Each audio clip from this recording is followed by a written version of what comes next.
Okay, she's starting to skip beats. She's irregular as well. Yep, that's it.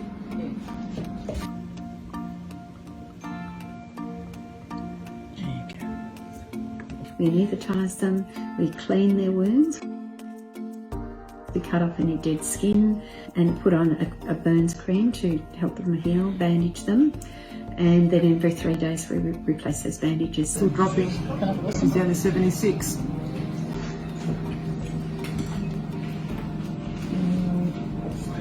She's waking up. Hello, good morning. Oh, in the nose. Hang on. I'm going to get it. Look at that.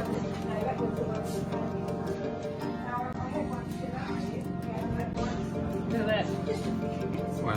The whole nose came off. Just a... Sorry, mate. I think that we've just been caught and nobody was prepared, and it's been so frightening, the ferocity of the fires and the damage that's been done. And you know, we're trying to pick up the pieces and do what we can. We normally would be feeding probably 6 to 8 koalas here. How many do you have at the moment? Too many. 49, I think. We had 59. 59? Yeah, 59. About 3 weeks ago we got the first burns victims come in, and then the public brought in the first one, which was Paul, that he found sitting just in ash. Then we started getting them about 2 a day, and we continued.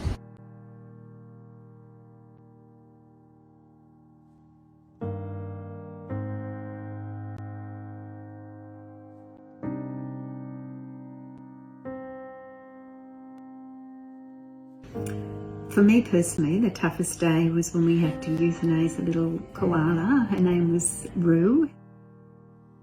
Little Rue had come into us badly burnt on her paws, but when we assessed her, we found that her hindquarters were actually 3rd degree burns, and to keep her alive would have been unfair. To see a little koala, just 2 or 3 years old, that had her life ahead of her and didn't deserve to die, it was really quite tough to do that. So when he heals, he'll go into the Joey yard because he's a little Joey, he's an orphan. We don't know what happened to his mum, she's probably incinerated.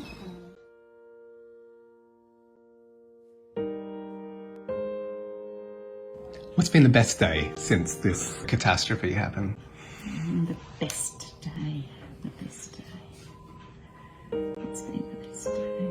Oh, I've got to think about that, Michael. Every day has just morphed into the other.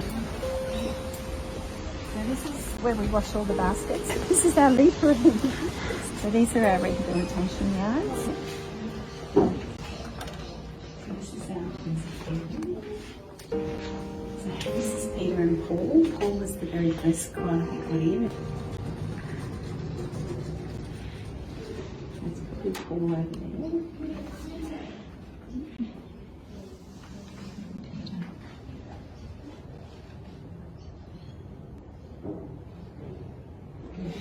So sweet. So they're doing really well. They both had quite severe bandaging, and you can see we're at the stage of taking it off. So when they get a little bit more energy and they start climbing, then they'll be progressed outside, and that will be good. That'll be a good day.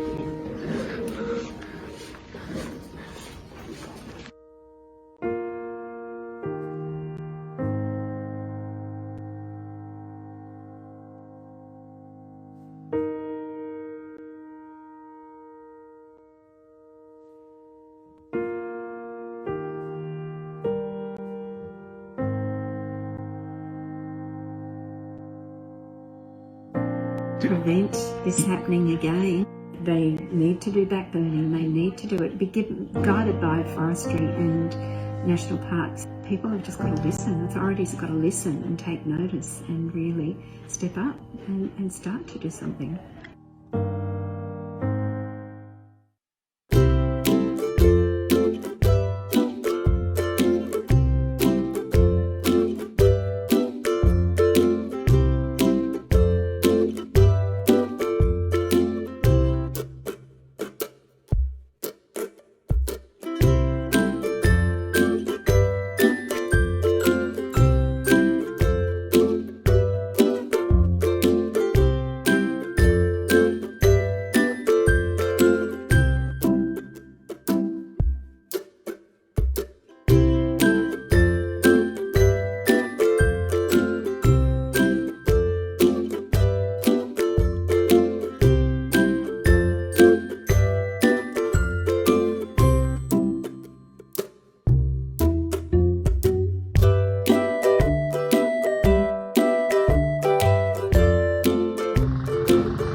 That's what I did earlier.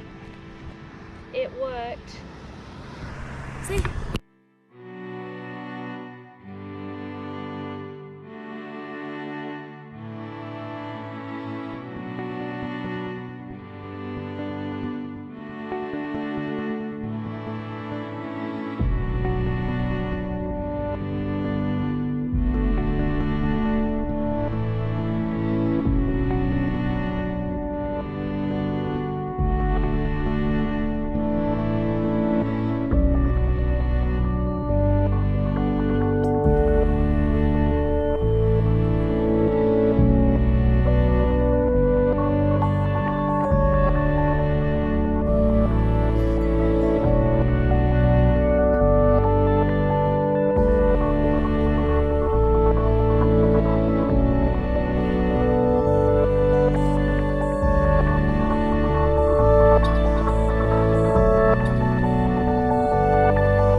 One very curious creature hitching a ride in the back seat. Come on, mate.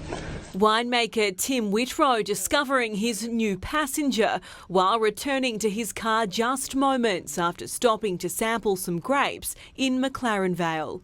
I noticed some fluffy ears in the back seat and realised there was a koala in the car. Unsure of what to do next, Tim decided to embark on a short journey with his dog Maisie and their new furry friend, who had well and truly made himself comfortable. This is what happens when you leave your... No, back, Maisie.